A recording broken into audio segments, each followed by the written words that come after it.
სოფელ ხურვალეთში ჟურნალისტების შეუშვეს. შინაგან საქმეთა სამინისტროს ინფორმაციით, საქართველოს ცენტრალური ხელისუფლების კონტროლირება ტერიტორიაზე რუსი სამხედროები არ არიან და არც მათი გადაადგილება შეინიშნება.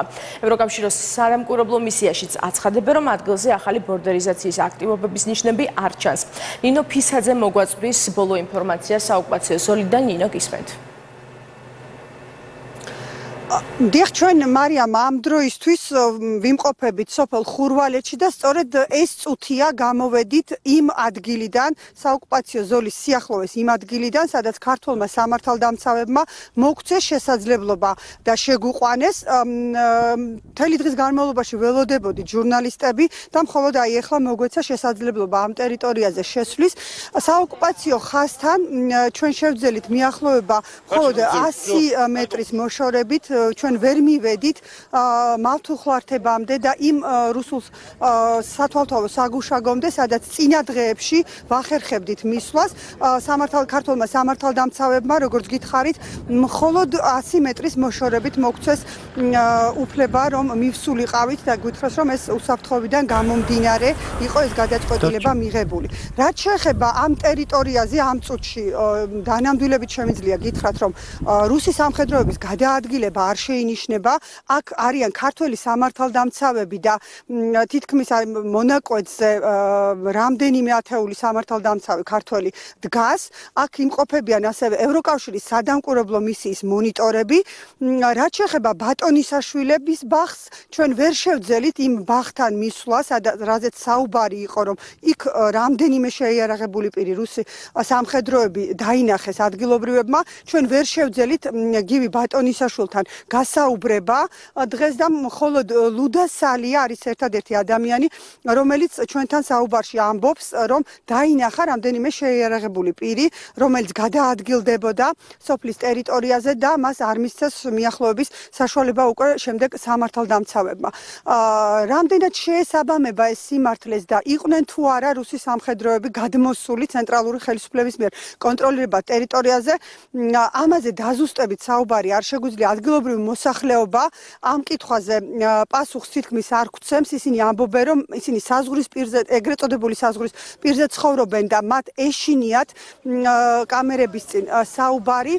ადგილზე იმყოფება სუსის ანალიტიკური დეპარტამენტის ხელმძღვანელი ირაკლი ანთაძემ ჩვენთან საუბარში განაცხადა, რომ დღეს არანაირ პროვოკაციულ ქმედებას ადგილი არ ქონია, თუმცა მას არ დაუკონკრეტებდა და ჩვენ კითხვაზე გადმოკვეთეს თუ არა ეგრეთ წოდებული საზღვარი, ეგრეთ წოდებული სადემარკაციო ხაზი რუსმა სამხედროებმა, ირაკლი ანთაძის კონკრეტული პასუხი არ გაუცია. მან თქვა, რომ არანაირ პროვოკაციას და პროვოკაციულ ქმედებას ადგილი აქ არ ქონია. ამას ადასტურებს ასევე ევროკავშირის მისიამ გაავრცელა განცხადება და თქვა, რომ ბორდერიზაციის ნიშნები ხურვალეთში არ შეინიშნება.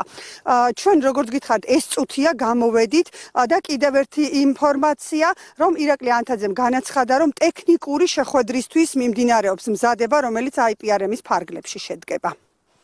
უჩვეულოდ ბევრი ხალხი დამყვა, უჩვეულოდ ბევრი პოლიცია, უჩვეულოდ ბევრი ევროკავშირის დამკვირვებლები და ვერ მივხვდი რაში იყო საქმე. ძალიან ახლოს მივსვლო რამს რუს ოკუპანტებთან, სადაც იდგნენ ესენი და მომკიდა პოლიციელმა ხელი ერთ-ერთმა ჩვენმა ქართველმა და ლუდა გამოდი გენაცვალეო და მომკიდა ხელი და რა ხდება მეთქი და გავიხედე და დგანან ასე გაჩაჭყულები ავტომატებით, ფეხები გაშლილები აქვს და სახეზე ნიღბები. მინიმუმ ახალი ტერიტორია იყო. ახალი ტერიტორია აითვის ეს. ხო. კოშკურის აქეთ ბატონისაშვილების ბაღში იდგნენ. აღნიშნულ მონაკვეთზე არ დაფიქსირებულა არანაირი ინციდენტი, ისევე როგორც არ არის დაფიქსირებული ბორდერიზაციის ახალი კერა, როგორც ხედავთ, ადგილზე პატრულირებს ევროკავშირის სადამკვირვებლო მისია. ჩვენ ვართ მუდმივ კომუნიკაციაში. გარდა ამისა, მინდა ვისარგებლო შემთხვევით და განვაცხადო, მოვუწოდო ყველას თავი შეიკავონ ნებისმიერი ქმედებისგან ან განცხადებისგან, რამაც შეიძლება მოახდინოს სიტუაციის პროვოცირება და საფრთხე შეუქმნას ადგილზე არსებულ უსაფრთხოების გარემოს. ამ დროისთვის სოფელ ხურვალეთში საოკუპაციო ხაზთან რუსის სამხედროების გაძლიერება არ შეინიშნება. ზედმეტია ლაპარაკი იმაზე, რომ რუსი სამხედროები ცენტრალური ხელისუფლების მიერ კონტროლირებად ტერიტორიაზე იმყოფებოდნენ, რაც შეეხება მეორე საგუშაგოს, რომელიც სოფლიდან დაახლოებით 500 მეტრზე მთაზე მდებარეობს. იქ დგანან რუსი სამხედროები და სასაფლაოს მიმდებარე ტერიტორიაზე, რომელზეც ამბობდნენ და ადგილობრივი მოსახლეობა, რომ იქაც იყო რამდენიმე რუსი შეიარაღებული პირი, იქ არავინ არ დგას, ასე რომ ერთადერთი რაც შეგვიძლია ამ დროისთვის თქვათ, რომ ამ დროისთვის გაძლიერება საოკუპაციო ზოლზე რუსი სამხედროების პატრულირების არ არის, თუმცა ვითარება კვლავაც რთული რჩება, ადგილობრივ მოსახლეობას უჭირს მომხდარზე საუბარი.